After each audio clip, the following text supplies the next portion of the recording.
చల్లటి వాతావరణంలో ఉన్నా కానీ, చలికాలంలో కానీ, లేదా వచ్చేటువంటి ఎండాకాలంలో కూడా ఈ చర్మ సమస్య అనేది ఎక్కువగా ఉండడానికి అవకాశం ఉంటుంది. ఏమవుతుందనంటే సోరియాసిస్ కండిషన్ లోపల ఇది ఒక ఆటోఇమ్యూన్ డిజార్డర్.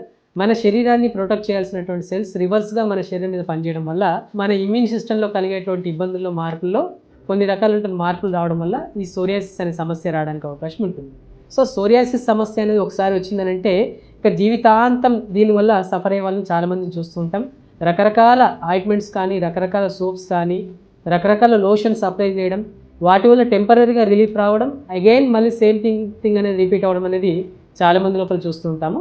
సో, సోరియాసిస్ అంటే ఏంటంటే చర్మం పైపొర అనేది పొలుసులుగా రాలిపోతూ ఉండడం. డే అండ్ నైట్ అనేది తేడా లేకుండా ఎక్కువగా దురద అనేది ఉండడం, దాంతోపాటు చర్మం అనేది పొడిగా రాలిపోతుండడం అనేది సోరియాసిస్ లోపల ప్రధానంగా చూసేటువంటి లక్షణం అన్నమాట. ఇది ఫర్దర్‌గా ఏంటంటే శరీరం మొత్తం కూడా స్ప్రెడ్ అవ్వడానికి కూడా అవకాశం ఉంటుంది.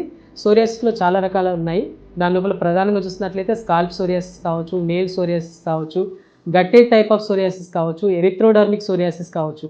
ఇలా ఏ రకమైనటువంటి సోరియాసిస్‌తో సఫర్ అయినప్పటికీ కూడా దీర్ఘకాలికంగా కొన్ని రకాలైనటువంటి స్టెరాయిడ్ వాడుతున్నారు, కొన్ని రకాలైనటువంటి ఆయింట్మెంట్స్ వాడుతున్నారు. వాడినంత సేపు అవి టెంపరరీగా మంచి రిజల్ట్స్ ఇస్తున్నాయి. అండ్ సేమ్ థింగ్ అది మానేసాక రిపీట్ అవుతుంది అని చెప్పేసి చాలామంది బాధపడుతుంటారు. ఇలాంటి చర్మ సమస్యలు కావచ్చు, సోరియాసిస్ కావచ్చు, ఎగ్జిమా కావచ్చు, డ్రై ఎగ్జిమా కావచ్చు, ఫంగల్ ఇన్ఫెక్షన్ కావచ్చు, ఇలాంటి వాటికి రికరెంట్‌గా మళ్ళీ లోషన్స్, ఆయింట్మెంట్స్ వాడాల్సిన అవసరం లేదు. వీటికి సంబంధించినటువంటి పూర్తి పరిష్కారం కోసం మీ దగ్గర ఉన్నటువంటి డాక్టర్ కేర్ హోమియోపతిని సంప్రదించండి. ఖచ్చితంగా హోమియో వైద్య విధానం లోపల ఈ సింప్టమాటిక్ రిలీఫ్ ఇస్తూ ఈ సమస్యలను పూర్తిగా తగ్గించడానికి అవకాశం ఉంటుంది.